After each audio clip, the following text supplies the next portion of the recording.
bersyukur pagi hari di tempat ini ya Tuhan. Kiranya hikmat-Mu benar-benar menaungi kehidupan kami semua pagi hari ini di dalam nama Tuhan Yesus Kristus. Kiranya Engkau yang berkata-kata kepada kami semuanya. Sebelum juga kami akan melakukan perjamuan yang kudus pagi hari ini, Engkau memberkati firman kebenaran yang akan kami belajar bersama-sama. Berkati juga mereka yang di rumah, yang sementara menyaksikan kebenaran firman yang disampaikan kepada kami pagi hari ini. Berkati semua kami dengan kasih karunia Tuhan dan anugerah-Mu yang mengalir melimpah dalam kehidupan kami semuanya. Dalam nama Tuhan Yesus Kristus kami berdoa dan bersyukur. Amin. Puji Tuhan.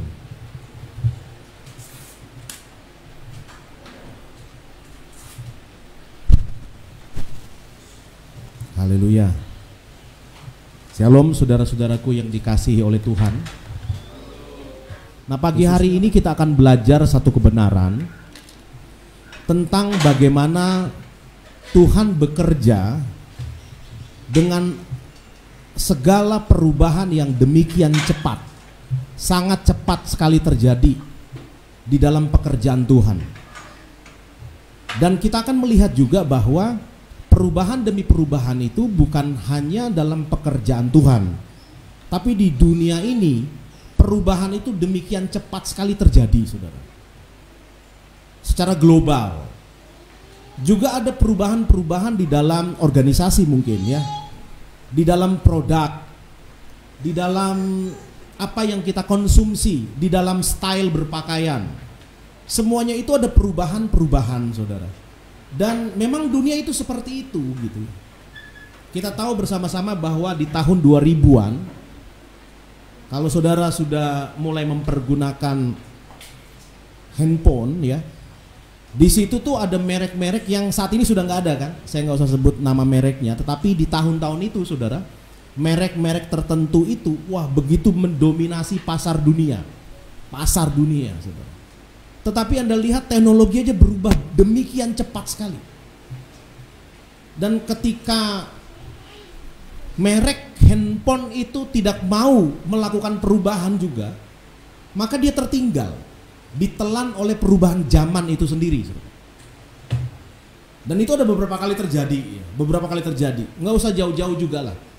Di Semarang ini tahun 2000 itu kita kenal dengan satu bisnis masyarakat secara umum itu. Kalau nggak salah itu apa itu? Kita suka nongkrong di kopi bersama itu yuk. Apa tuh namanya itu? Kopi-kopi itu loh. Jadi apa sih namanya itu? Sebelum angkringan ya, sebelum ngetop angkringan. Ya kan ada tuh. Kita suka nongkrong ngopi bersama-sama di Simpang 5 itu ada tuh. Ada apa lo namanya itu ya? Teh Poci. Ya, Teh Poci. Jadi kalau teman-teman di tahun 2000-an ya, saya Pak Wahyu ini pengerja kita bersama-sama di dalam satu gereja waktu itu kalau sudah selesai pelayanan itu pasti Teh Poci dulu yuk. Nah, itu udah kode itu. Kode di situ bukan cuma teh tok gitu, tapi ada kopinya, kopi tubruknya, dan yang lebih luar biasa nongkrongnya itu loh. Di pinggir jalan sih, itu kan biasa itu. Lalu itu selesai. Angkringan merebak di mana-mana. Sebelum itu ada juga bisnis apa ya? Tela-tela, Anda lihat ya. Itu semua terjadi loh di dalam segala sisi dunia. Dan apakah termasuk dalam dunia rohani? Yes, termasuk dalam dunia rohani, saudara. Termasuk dalam dunia pelayanan. Perubahan itu demikian cepat terjadi. Nah, saya mau bilang begini, paralel antara dunia rohani dengan dunia spiritual, dunia rohani dengan dunia fisik, itu paralel, ada hubungannya semuanya itu. Firman Tuhan mengajarkan kepada kita kadang-kadang ya mudeng kita lakukan, kadang-kadang kita nggak lakukan. Padahal firman Tuhan berkata, datanglah kerajaan-Mu dan terjadilah kehendak-Mu di bumi, di alam fisik seperti di sorga gitu ya. Seperti di alam spiritual, harusnya begitu urutannya.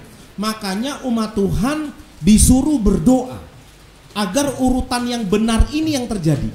Tetapi kalau kita lihat sekarang itu kebalik, saudara. Apa yang terjadi di dunia itu terjadi di dunia spiritual gitu.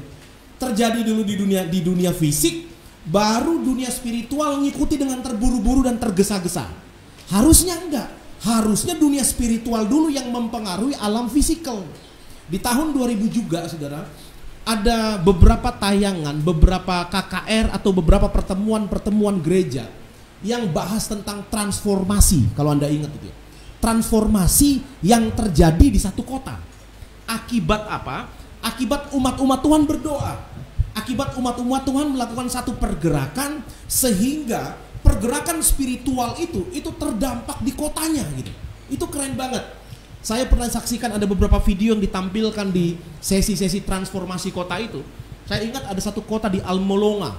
Almolonga itu kalau nggak salah di Amerika Selatan, Amerika bagian selatan itu.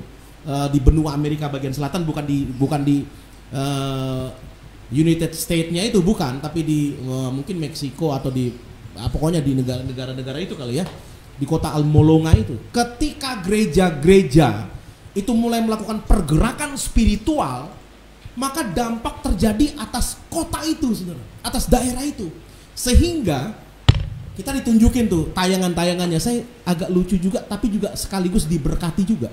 Itu tanah di kota itu atau di daerah itu kering kerontang, ditanamin apapun itu nggak bisa tumbuh tapi ya kering ya, kayak seperti itu. Tetapi aneh, terjadi sesuatu ketika gereja-gereja melakukan satu gerakan yang luar biasa, sehingga dampaknya itu tanah di daerah itu demikian subur. Ada satu lagi, ada beberapa tayangan ya, kalau nggak salah yang pertama di Almolonga, lalu ada satu kota lagi di Afrika kalau nggak salah itu di Nigeria kalau nggak salah ya. Lalu ada lagi di Meksiko gitu. Itu keren, sampai di satu kota yang saya sebutkan yang terakhir itu, sampai di kota itu yang tadinya banyak kriminal, penjara-penjara penuh. Waktu itu kosong semuanya penjaranya. Harusnya begitu tuh. Harusnya umat Tuhan itu tanggap dulu akan pergerakan Tuhan. Dia lakukan sesuatu, dia berdoa minta Tuhan bekerja, baru pergerakan spiritual mempengaruhi alam fisik. Harusnya begitu, makanya perlu didoakan. Tetapi sekarang ini ya saya nggak ngerti, tapi yang saya tangkap ini, percepatan demikian terjadi di 3 bulan 4 bulan di masa pandemi ya kan. Ada teman saya ikut satu seminar, yang hadir itu hampir 900 di webinar Zoom itu, 900 orang. Kakak saya lah kemarin, dia cerita kepada saya, dia ikut pertemuan seminar itu. Lalu di situ dibilang begini, tahu nggak saudara, di 3 bulan ini itu percepatan demikian cepat terjadi, perubahan demi perubahan demikian cepat terjadi. Cepet banget kan Anda lihat, cara kita beribadah aja berubah, cara orang bersosial aja berubah. Itu katanya, saudara, harusnya kalau era normal tanpa pandemi 3 tahun atau 4 tahun, saudara, kira-kira begitu. Tetapi di 3 bulan aja, yang harusnya 3 tahun atau 4 tahun baru kita bisa ke sono, sekarang enggak, 3 bulan semuanya kayak dipaksa harus seperti itu. Contoh apa? Contoh kayak begini nih, ya kan? Dulu nih hampir semua gereja, apalagi organisasi gereja kita, nggak pernah memperdulikan siar lewat internet, nggak pernah, jarang, saudara. Tertentu aja gitu.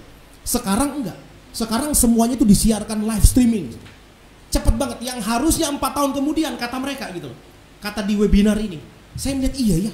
Jadi akhirnya kita mulai tergesa-gesa ngikutin kira-kira gitu. Harusnya kan kita di depan, dan semakin di depan, katakan amin. Nah, itu iklan satu produk lah. Tapi harusnya gereja itu begitu gitu. Harusnya 2 langkah 3 langkah di depan. Karena kalau kita belajar eskatologi, ribuan langkah di depan itu sudah diketahui oleh para nabi dan para rasul. Yehezkiel, Daniel, kalau di perjanjian baru Yohanes, dia udah tahu ribuan tahun ke depan. Harusnya seperti itu.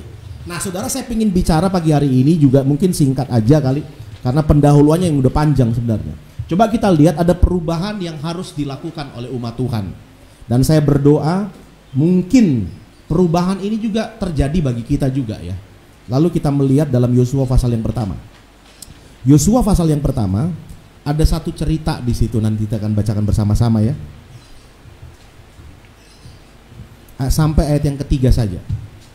Tadi sudah disampaikan oleh pemimpin puji-pujian Eko ya. Dia mengutip ayat yang keberapa tadi kamu kutip? 8 ya. Ayat yang ke-8. Nah, kita coba lihat ayat yang pertama. Coba Anda lihat bersama-sama. Yosua pasal 1 ayat pertama sampai ayat yang ketiga. Saya bacakan. Atau kita lihat bersama-sama, yang sudah dapat katakan amin. Amin, yuk baca bersama-sama ayat ini 2, 3. Sesudah Musa hamba Tuhan itu mati, Berfirmanlah Tuhan kepada Yosua bin Nun, abdi Musa itu demikian, hambaku Musa telah mati. Sebab itu bersiaplah sekarang, seberangilah sungai Yordan ini, engkau dan seluruh bangsa ini menuju negeri yang akan kuberikan kepada mereka. Kepada orang Israel ini maksudnya gitu ya. Ayat yang ketiga, baca bersama-sama 2-3. Setiap tempat yang akan diinjak oleh telapak kakimu, kuberikan kepada kamu seperti yang telah kujanjikan kepada Musa. Saudara, Anda lihat, ini situasi, kondisi, konteks ayat ini diberikan adalah kepada Yosua pada waktu firman Tuhan ini diberikan. Diberikan kepada Yosua pada waktu terjadi peralihan kepemimpinan. Itu perubahan tuh ya. Perubahan ya kan. Dari gaya kepemimpinan Musa ya, lalu berpindah kepada generasi sesudahnya, yaitu Yosua. Nah, Anda harus lihat, Anda harus cermati bersama-sama ini. Di era Musa, Israel keluar dari Mesir. Tetapi 40 tahun muter di padang gurun, padang belantara, sehingga harus mati 3 juta orang Israel. Kira-kira 3 jutaan. Cuma Yosua dan Kaleb yang hidup.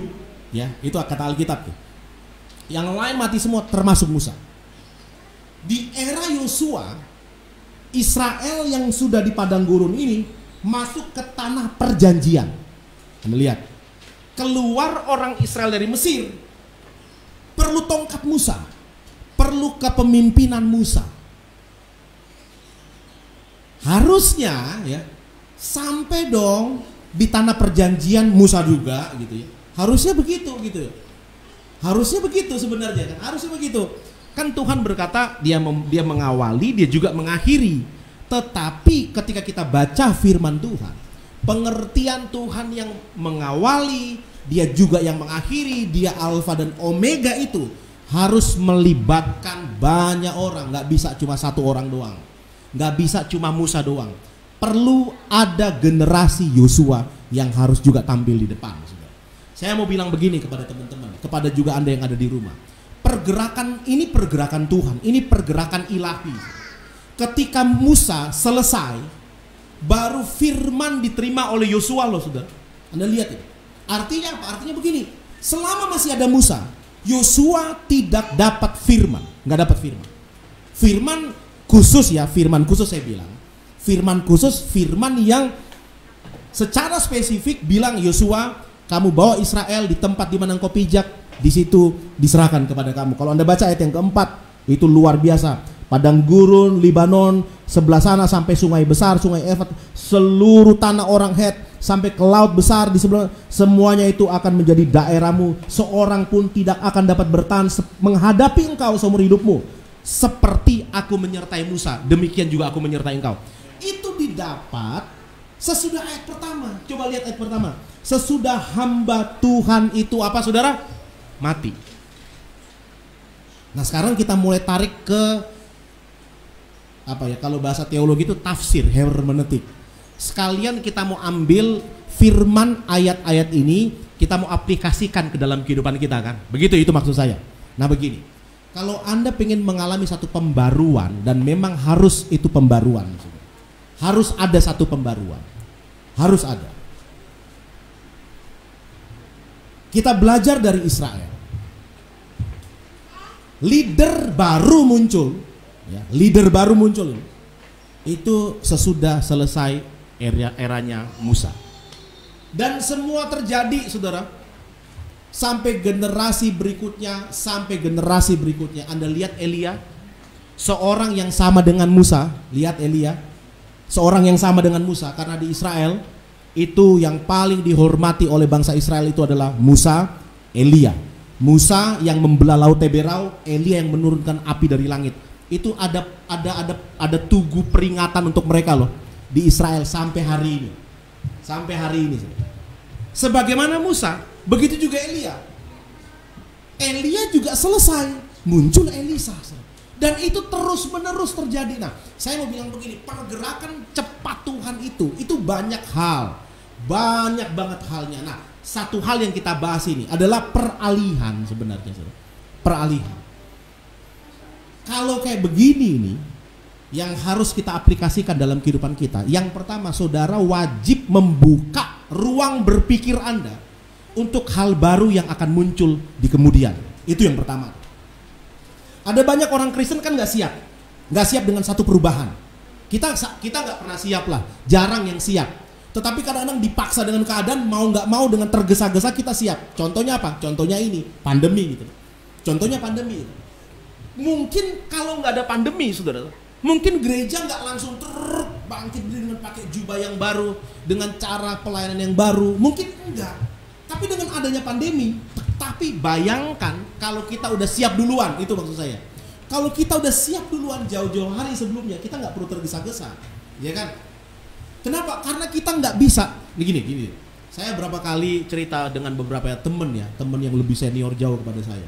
Mereka berkata, ya Roh Kudus bekerja, nggak usah pakai internet. Roh Kudus, iya betul, Roh Kudus bisa bekerja, tetapi lebih hebat lagi kan, Roh Kudus bekerja lewat teknologi gitu loh.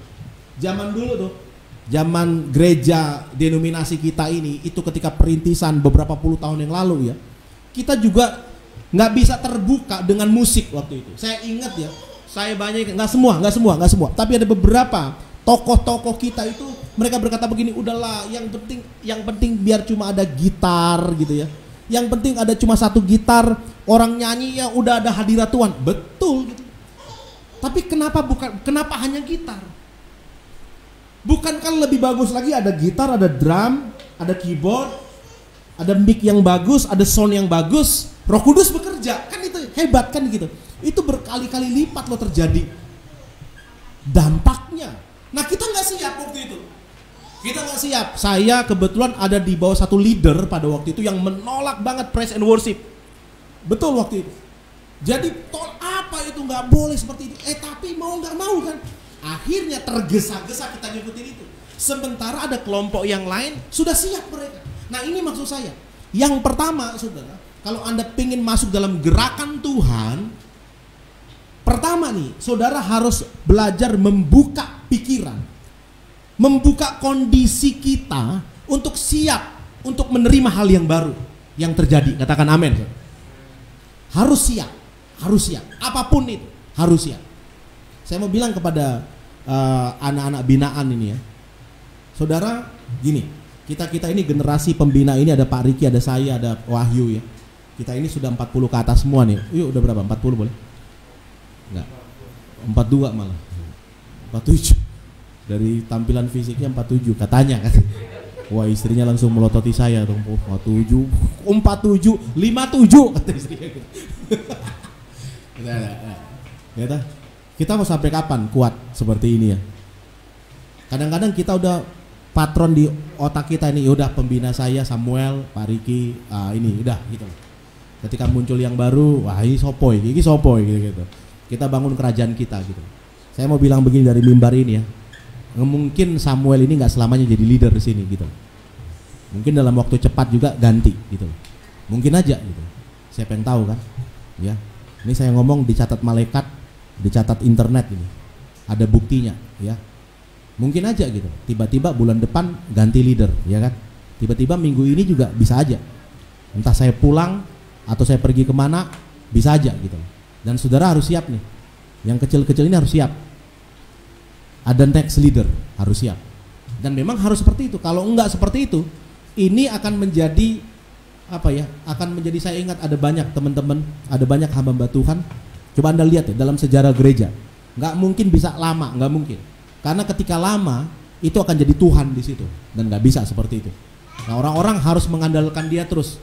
Kalau Musa masih hidup nih, Yosua nggak bakalan tampil. Kalau Musa masih ada, Israel nggak bakal masuk tanah perjanjian. Kalau itu pikiran saya berpikir seperti itu ya. Iya, bener juga ya. Musa dengan gayanya dia, tapi generasi baru dengan gayanya mereka. Udah gitu aja. Yang pertama adalah Anda harus terbuka pikiranmu.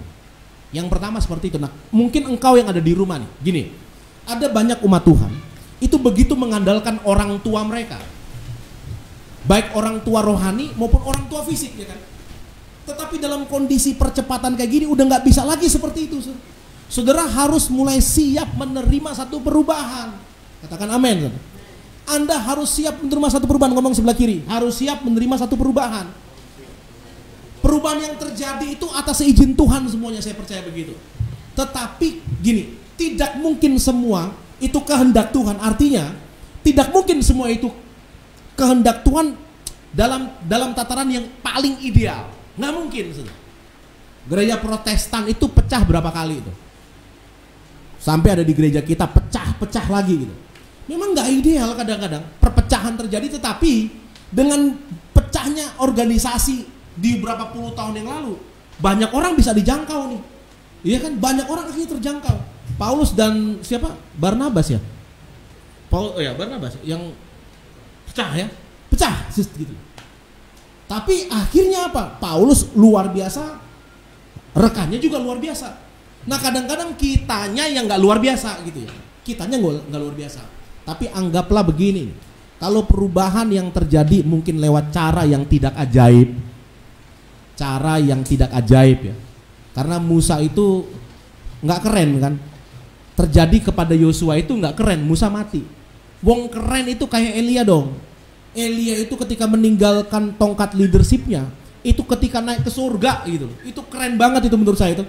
Elia naik ke surga, gitu. Itu benar-benar superhuman dia itu. Naik ke surga dari alam fisik pindah ke alam spiritual itu.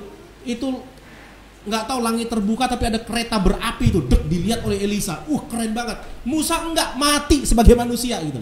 Walaupun dalam Alkitab yang lain, dalam Perjanjian Baru dikatakan bahwa Musa terangkat ke sorga, kan aneh. Musa terangkat ke sorga ada dua, yang ada tiga malah. Henokh, Musa dan Elia terangkat ke sorga, lalu Yesus gitu. Tapi bagaimana mungkin dicatat dalam kitab Perjanjian Baru Musa terangkat ke sorga? Iya, tapi Musa mati dulu. Alkitab berkata dibangkitkan tuh, dia terangkat ke sorga. Tetapi orang Israel taunya Musa mati gitu loh. Musa mati. Itu nggak keren saudara menurut saya. Nggak keren. Yang keren itu Elia gitu. Itu keren banget. Itu pindahnya itu keren. Apa ya? Legitimasi dari A ke B itu perpindahan. Wah itu keren banget. Musa enggak, manusiawi banget. Selesai. Entek. Mate. Selesai gitu. Nah gini, ini maksud saya. Perubahan yang kita alami, apalagi dalam perubahan pelayanan, nggak usahlah kita nuntut itu spektakuler, nggak usah. Ada perubahan-perubahan yang terjadi yang nggak spektakuler, biasa aja gitu. Bahkan mungkin di luar spektakuler gitu, tetapi tetap terus berjalan. So must go on. Pertunjukan tetap terus berlangsung, entah ada atau tiada. Ya, itu yang saya mau bilang. Saya mau bilang dari sekarang, berkaca dari kondisi pandemi ya. Mau nggak mau kita berubah, lalu akhirnya khotbah semua ngikutin pandemi sekarang. Saya coba maju satu langkah lagi. Melihat kondisi ini, saya khotbah satu langkah ke depan, saudara. Saudara juga harus siap lihat perubahan terjadi mungkin dalam pelayanan struktur yayasan ini. Mungkin dalam pelayanan penggembalaan. Mungkin cepat sekali harus terjadi, dan itu juga nggak ngerti saya gimana. Dan saudara harus terbuka pikiranmu. Itu yang pertama. Ya. Yang kedua begini, ayat yang pertama saya coba baca itu sampai ayat kedua. Sesudah Musa hamba Tuhan itu mati, ya lihat ya. Yosua harus berubah dia berpikir. Itu tadi, harus ada kesiapan seperti itu. Baru yang kedua, berfirmanlah Tuhan kepada Yosua bin Nun. Yang kedua nih, apa yang harus kita lakukan karena perubahan yang dari Roh Kudus, dari kerajaan Allah? Apa yang harus kita lakukan? Yang pertama, kesiapan berpikir tadi. Kesiapan berpikir, apapun yang terjadi, siap berpikir. Siap menerima tongkat estafet itu. Siap. Yang kedua nih, Yosua dengar firman. Gak mungkin bisa ada generasi Yosua muncul untuk menggantikan leadership Musa kalau Yosua tidak suka nangkep firman. Gak mungkin. Saudara, saya mau bilang begini nih, anak-anak binaan yang di tempat ini, atau saudara yang ada di rumah nih, perubahan yang saya maksudkan bisa terjadi dalam pelayanan gereja Tapi kan juga terjadi dalam pelayanan Anda, dalam bisnis Anda. Saya ada di satu grup, namanya grup FGB MFI, itu nasional. Saya dimasukkan oleh seorang teman ke situ. Saya bilang begini, gua kan bukan pengusaha, saya pendeta. Kenapa harus masuk di grup para pengusaha? Oh nggak apa-apa bro, lu bisa bagi-bagi renungan lah, bagi-bagi kesaksian. Oke, saya masuk di grup itu, FGB MFI Youth ya, yang bagian anak-anak muda. Kalau yang tua-tuanya ada juga grup sendiri. Ini yang bagian anak muda seluruh Indonesia. Ya cuma leader-leadernya yang masuk dari Jawa Tengah, ada Pak Eko, Andi, ada berapa orang gitu dari kami. Lalu dari kota-kota yang lain, Surabaya segala macam. Nah kita sering kali ngobrol di grup itu ya. Lalu ada satu kesaksian yang keren banget. Kesaksian di grup itu juga bagus sekali kesaksiannya. Saya bacakan, kita disuruh bersaksi tiap hari di grup itu tuh ada kesaksian tiap hari. Saya kena jatah mungkin 1 bulan 1 kali pokoknya. Jadi kemarin jatah saya bersaksi juga minggu lalu di hari Rebo tuh. Bobby Lianto, seorang rekan itu WA saya tuh, Bobby. Bro siap ya besok hari, oke siap. Nah, kalau nggak salah waktu sebelumnya ada Pak Rudi Yap, itu leader nasional full gospel tuh.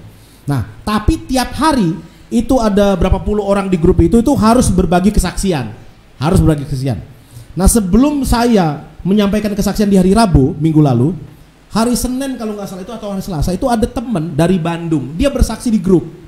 Dia bersaksi begini nih, ini keren kesaksiannya menurut saya. Kalau tadi kan kita bicara tuh, dari mungkin banyak scoop tentang pelayanan, ya. Mungkin teman-teman yang di rumah itu lagi berpikir nih, oh Pak Samuel, pendeta Samuel ngomong tentang pelayanan kok. Padahal saya bukan orang pelayanan. Nah, saya akan ngomong tentang kehidupan sehari-hari ya. Begini, dari kesaksiannya dia ini. Dia bersaksi begini. Dia punya 24 outlet toko lah ya, di berapa mall gitu ya, 24 sudah. Ya buka ini, saya lupa itu. Kalau nggak salah aksesoris HP atau apalah, pokoknya sejenis itulah kalau nggak salah ya. Maafkan saya kalau ada temen dari FGB yang nonton, mungkin saya salah gitu. Tapi kira-kira esensinya itu, dia punya 24 lah gitu ya. Nah sebelum pandemi saudara, dia pandang enteng banget orang-orang yang jualan online gitu loh. Jualan online, apalagi nggak punya toko, gitu. Cuma online tok gitu, gue punya 24, gue punya berapa pegawai gitu. Satu toko aja, operasional satu toko tuh, itu tiap bulan kan Anda harus kontrak, harus sewa gitu. Saya dan istri itu punya rekanan di Surabaya, seorang ibu ini dia punya satu toko operasional sewanya aja di mall itu saudara. Itu saya dengar, kaget, berapa puluh juta tuh tiap bulan tuh gitu. Dia harus bayar untuk sewa. Nah, dia kadang-kadang melihat orang-orang yang bisnis ya kayak seperti baru kayak gini, apalah itu ya, opo ini katanya gitu. Lalu tiba-tiba terjadi pandemi, saudara. Berapa puluh tokonya tutup, bahkan kalau nggak salah semua gitu, karena operasional kan meningkat, orang nggak boleh jualan lagi, mal-mal tutup waktu itu, termasuk itunya dia tutup semua gitu. Lalu dia berdoa, nih Tuhan ini apa ini Tuhan? Kalau kayak gini terjadi, lalu bagaimana saya akan gaji pegawai saya? Oke lah. Bagi kami oke lah, kita punya tabungan, tapi pegawai dan macam-macam mereka juga harus hidup. Lalu perputaran uang ini banyak mati segala macam. Lalu Tuhan itu, nah inilah kedekatan. Makanya di bagian yang kedua saya mau bilang begini, kedekatan dengan Tuhan. Anda harus menerima rema, itu loh maksud saya. Yosua dia menerima rema. Lalu dia berdoa, Tuhan apa yang harus saya lakukan? Itu ada tuntunan di hatinya dia, beralih gitu. Harus beralih gitu. Jadi dia yang tadinya memandang remeh bisnis online, saudara, dia mulai belajar. Ini mungkin masuk di poin yang ketiga nanti ya. Dia mulai beradaptasi maksud saya. Dia dengar suara, dia beradaptasi gitu. Dia belajar. Dia suruh ada seorang temennya belum belajar. Dia belajar. Dia bukan orang IT, bukan. Temennya juga bukan orang IT. Tapi mereka mau belajar. Akhirnya buka karena dia lihat satu cerita begini. Ada satu orang yang kalau nggak salah malah nggak punya toko fisik, cuma di rumah aja begitu. Operasional per bulan orang itu, saudara, operasional semua per bulan, operasional baik lewat IG dan macam-macam itu ya, dibanding satu tokonya, operasional satu tokonya, saudara, itu nggak ada separohnya dari satu tokonya itu. Anda lihat, dia punya 24 ya, 24 toko nih. Bukan operasional 24 toko. Anda bayangin aja misalkan satu toko itu kontraknya 20 juta lah, atau 10 juta lah kita bilang. Kalau dia punya 24, itu 240 juta, itu baru bayar kontrak, belum gaji pegawai. Kan begitu? Ya. Nah, dia bilang begini, operasional orang ini itu nggak ada operasional separuh dari satu tokonya. Nanggap ya, bukan 24 loh, tapi dari satu tokonya. Sama-sama operasional ya. Itu nggak ada separuhnya itu.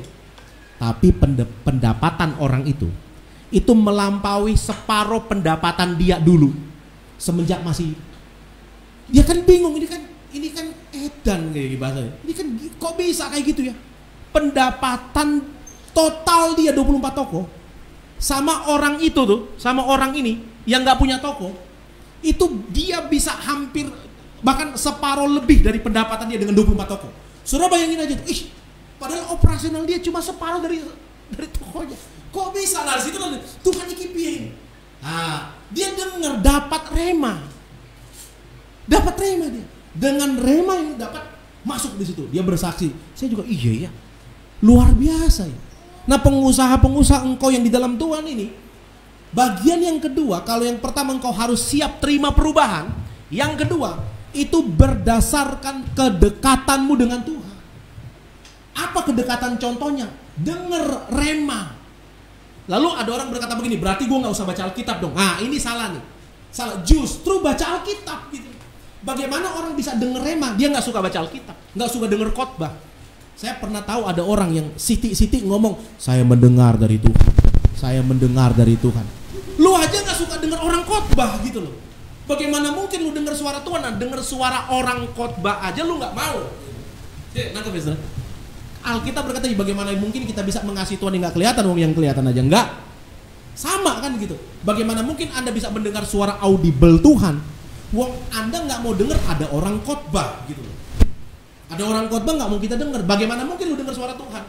Bagaimana mungkin lu dengar suara Tuhan? Baca Alkitab aja firman yang tertulis lu nggak ngerti gitu. Bagaimana mungkin rema turun atas hidupmu? Ya kan gitu. Itu. Nah, zaman Yosua itu kan firman bukan hanya bentuk tertulis. Kalau Anda baca di Alkitab, di kata-kata sesudahnya, renungkanlah firman itu siang dan malam, berulang-ulang disampaikan. Zaman dulu lisan, saudara. Lisan dapatnya, dikasih ajar ke anaknya, kasih lagi, baru Musa tulis Pentateuch gitu. 5 kitab Musa, itu Musa yang tulis. Nah, Anda lihat ya, nangkap maksudnya. Di masa perubahan yang demikian cepat, yang pertama apa tadi?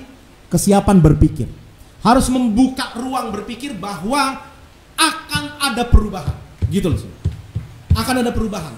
Anak-anak di rumah singgah akan ada perubahan. Baik hidupmu, baik apapun, siaplah gitu. Makanya jangan gini. Kalau kita kan senangnya mangan, orang mangan apa? Ngumpul gitu. Kalau Manado enggak. Kalau ngumpul harus makan.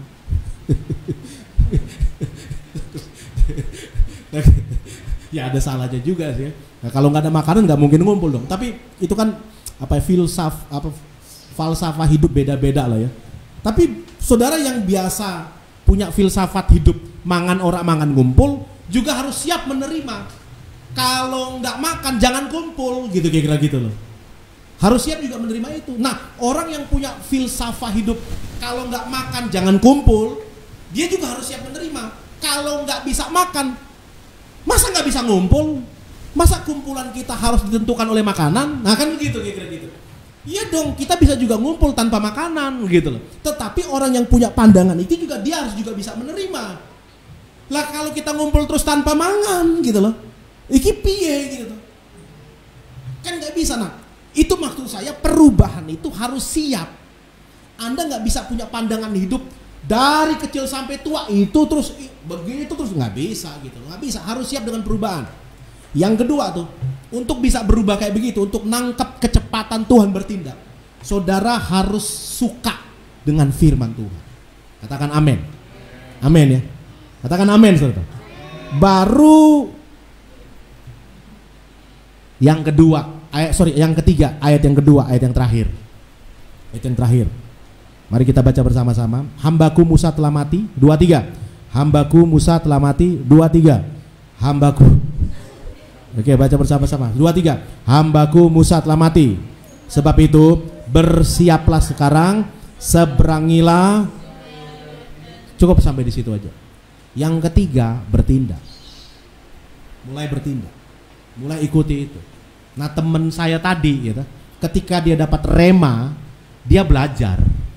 Nggak mungkin dong ketika dapat rema, ya wes pasrah, nunggu Tuhan lakukan perubahan. Enggak, dia harus mulai beradaptasi, mulai belajar, mulai bangun disiplin yang baru, mulai bangun gaya yang baru. Nah teman-teman yang ada di rumah singgah, khususnya ini saya bilang ini, kamu kalau nggak suka belajar gitu ya, nggak suka, tadi udah membuka pikiran, yang kedua hubunganmu dengan Tuhan menentukan, yang ketiga mulai belajar tuh, mulai mengasah pengalaman-pengalaman baru.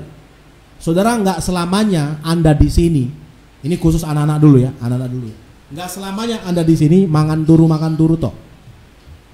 Anda harus mulai belajar. Ngapain kek masa pandemi ini gitu?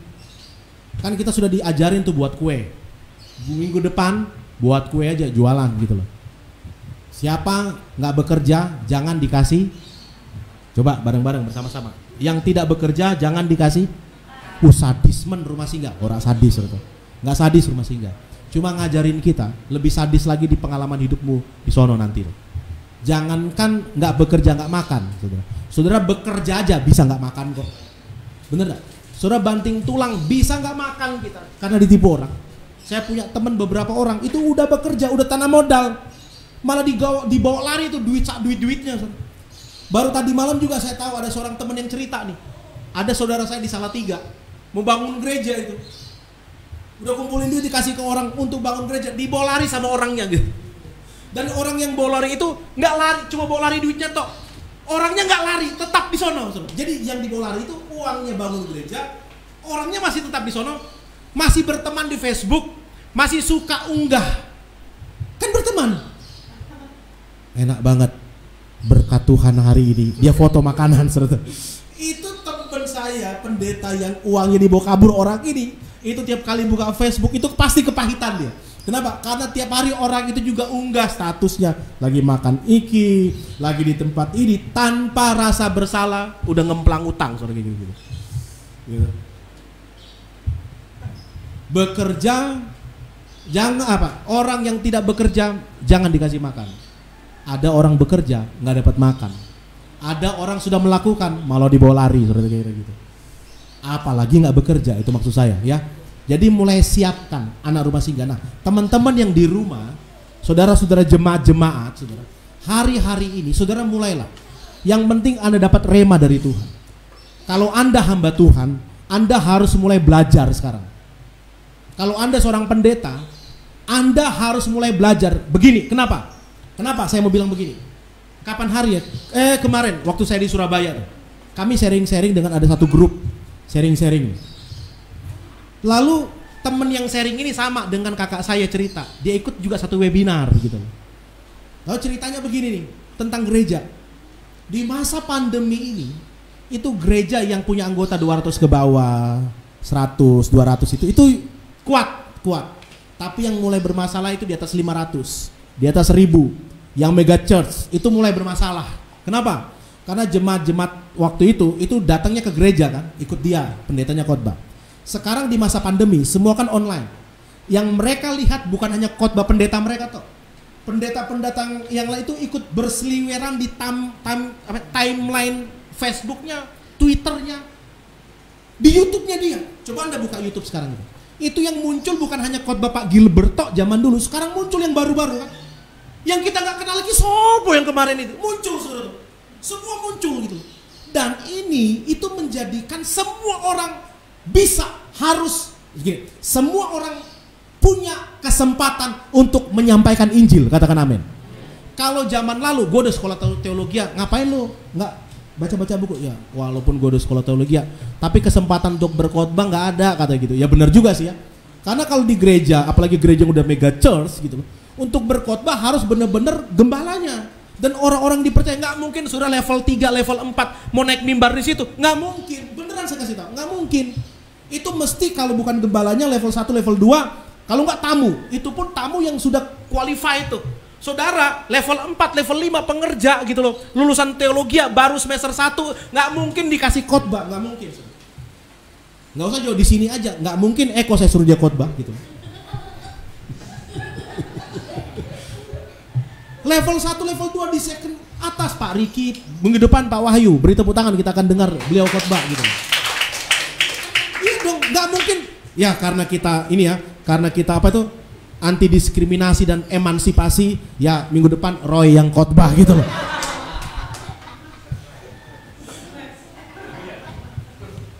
Nggak mungkin kan, bener nggak? Walaupun kita harus supaya kan ada di pelajaran di Sogen E tanpa level, betul tanpa level, betul. Tapi ada hal-hal yang orang yang sudah punya kapasitas, kapabilitas, kualitas harus begitu dong.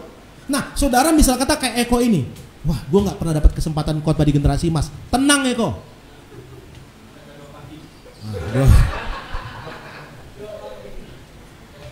Khotbah Generasi Emas 1 minggu 1 kali. Kamu bisa 1 hari 5 kali khotbah. Bisa, unggah di YouTube. Lu khotbah sendiri, unggah di YouTube sendiri, ada wifi. Yang denger orang bisa banyak loh Eko. Saya dikasih tahu sama grup yang di Surabaya itu, dia bilang begini sama saya. Ada satu ibunya, leadernya bilang gini, Pak, Bapak tahu namanya ini enggak? Saya nggak pernah dengar. Saya bilang, Bu, beneran? Oh masa? Nggak pernah dengar saya. Itu kalau khotbah live streaming by YouTube, itu pendeta-pendeta kayak Philip Mantova yang udah dulu kalah sama dia loh saudara. Kalah sama, saya nggak usah sebut ya gendernya. Nah, nanti orang sopoy gitu. Sekali live streaming di atas 20.000 yang nonton YouTube loh saudara. YouTube. Khotbahnya lebih bagus Roy kalau loh. Dengar kata-kata gue gitu. Nunjuknya begini bro gitu loh. Loh gitu loh. Kalah mungkin sama Eko, bener kalau sistematisasinya ya. Tapi kok bisa ya? Oh bisa. Nah sekarang Anda punya apa ya? Punya medan pertandingan yang digelar Tuhan ini. Kalau dulu itu medan pertandingan mungkin yang cuma muncul Pak Gilbert, mungkin yang muncul Pak Philip Mantova. Tapi sekarang sama, kita punya kesempatan yang sama, entah Philip Mantova atau Wahyu Tunggal Sejati, sama gitu loh. Atau Eko Kriaston, apa sih nama lu tuh? Kriastianto, sama kita, sama, iya kan? Wong saya subscribe YouTube saya aja nggak ada 100 kok, nggak ada 100 loh. Eko aja nggak tahu berapa, 1000 lebih mungkin ya. Lebih banyak dia kali ya. Nah teman-teman di rumah yang ada hamba Tuhan yang mungkin nonton juga gitu loh. Iya, kita punya kesempatan khotbah yang sama sekarang karena semua orang umat Tuhan itu terbuka matanya live streaming. Lihat semua, coba Anda lihat. Kalau zaman dulu itu gereja mindednya itu apa, gedung ibadah minded itu kuat banget kan. Sekarang enggak kan? Sekarang enggak saudara, enggak lagi gereja minded, enggak. Sekarang semua umat Tuhan klik YouTube, buka, lihat orang khotbah, terserah dia gitu. Artinya udah disiapkan ini nih, tuayan-tuayan. Ya, Eko nggak bisa khotbah di mimbar ini. Eko punya kesempatan 1000 khotbah di YouTube tuh. Nggak apa-apa kan, nggak usah kepahitan sama saya. Gak usah kepahitan sama Generasi Emas, gue gak pernah dikasih kesempatan khotbah. Hei, lu khotbah, gue kasih kesempatan wifi lu gitu. Kalau kurang gue kasih kesempatan streaming ini kayak gini nih. Nih khotbah lewat streaming ini, lebih bagus. Lu bawa gitar, nyaingin Samuel gitu. Gak apa-apa gitu loh. Nah, tinggal lu bikin aja kan udah tahu caranya. Ciming juga gue sekali-sekali pengen jadi pendeta gak apa-apa gitu loh. Gak apa-apa, gue masa di belakang layar terus gue pengen tampil ke depan. Gak apa-apa Ciming, gak apa-apa. Ini mimbar ini ya, kalau bisa hari ini nggak usah dibiarin kayak begini terus, supaya siapapun mau live streaming silakan, tergantung siapa mau nonton lo gitu. Tapi nangkap ya maksud saya, artinya begini nih, artinya bersiaplah gitu loh. Jangan sampai Anda yang hamba Tuhan nggak mau siap-siap, padahal kesempatannya banyak banget sekarang gitu. Saya diberkati kok dengan khotbahnya live Pak Riki yang 2-3 menit di Facebook itu, saya itu Wahyu yang saya nggak pernah lihat, belum pernah ada khotbah di Facebooknya itu. Istrinya dorong dia, gampang. Walaupun di gereja, belum dapat kesempatan khotbah gitu.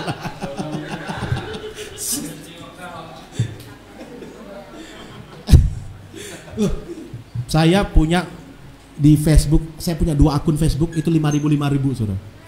Itu jiwa loh 5.000. Kita punya live streaming Sogen E itu ditonton orang berkali-kali. Ratusan yang nonton sesudah itu kan Anda bisa lihat, saya bisa lihat. Ini apa akun ini saudara, saya pernah buka nih. Itu ditinjau, di pratinjaunya itu sampai hampir 1000 orang yang menyaksikan saudara. Ini khotbah ini. Padahal kalau kita jemaat generasi emas ya paling 100 orang gitu loh. Lewat kayak gini bisa jangkau banyak orang kan. Luar biasa, saudara. Ya tapi kan lebih enak Pak Samuel, saya sekalian khotbah di situ juga. Tunggu dulu gitu loh.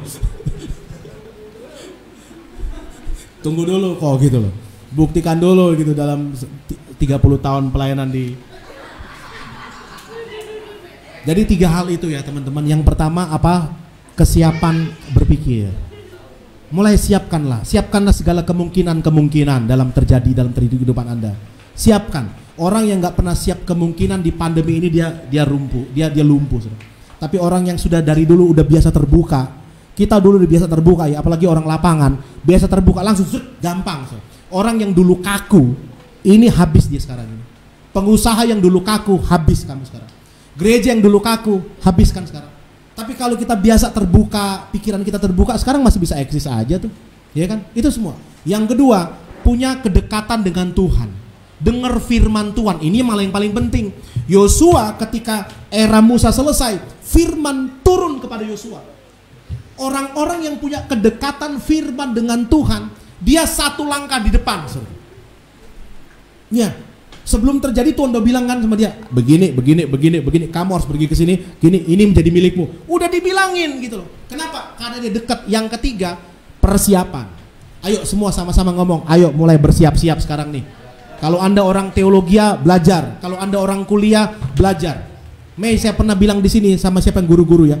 Pendeta dari seorang pendeta cukup terkenal, Arya Baruna dari GBI. Hah? Aruna ya. Pak Pendeta Aruna. Itu terkenal. Anda klik aja. Pendeta Aruna di YouTube itu ngajarnya eskatologi, keren banget, luar biasa. Ada beberapa saya nggak setuju tapi secara umum bagus banget penggaliannya. Pak Aruna berkata begini nih, guru itu sebelum pandemi loh, guru 4 tahun lagi selesai nggak ada pekerjaan guru. Oh haleluya, gitu. Yes, lepas gitu. Yang guru-guru. Terus akunting 3 tahun lagi atau berapa? Akuntan gitu loh. Pengacara 3 tahun lagi. Kenapa? Karena semua itu digantikan dengan kecerdasan buatan. Semua kecerdasan buatan, semua sekarang, itu yang apalagi yang punya cita-cita jadi SPG. Ini toko-toko kan tutup, semua orang pakai online semuanya ini. Selesai sudah kita. Apalagi ada pandemi, lebih cepat lagi sekarang. Orang kalau mau lihat hukum, kalau ada teman pengacara yang nonton ini ya, makanya beralih semua ke online. Semua kayak guru-guru mulai buat tutorial gitu loh. Tutorial mengajar PAUD, gitu ya. Buat di situ, mulai harus bersiap semua di medan, di lapangan yang Tuhan sediakan kepada kita ini. Pendeta-pendeta juga harus bersiap. Khotbahnya harus mulai belajar PowerPoint, mulai belajar editing video. Ada semua di YouTube gitu loh. Mulai belajar main gitar. Ya, aja gitu loh. Gitarnya sopo kayak lu cuma gini-gini doang, nggak apa-apa gitu loh. Jadi mulai kayak gitu semuanya. Bersiaplah. Firman Tuhan, hambaku Musa, sebab itu bersiaplah. Kapan saudara? Firman Tuhan ngomong tuh, bersiaplah kapan? Buka lagi ayatnya, bersiapnya kapan sih? Sebab itu apa? Bersiaplah sekarang. Sama-sama katakan sekarang. Lagi, 2, 3 sekarang bersiap. Siapapun saudara, bersiaplah sekarang. Dengan perubahan lebih besar lagi terjadi. Mulai melangkah, mulai bertindak. Berdoa, biar Tuhan ngomong sesuatu dalam hidup saudara.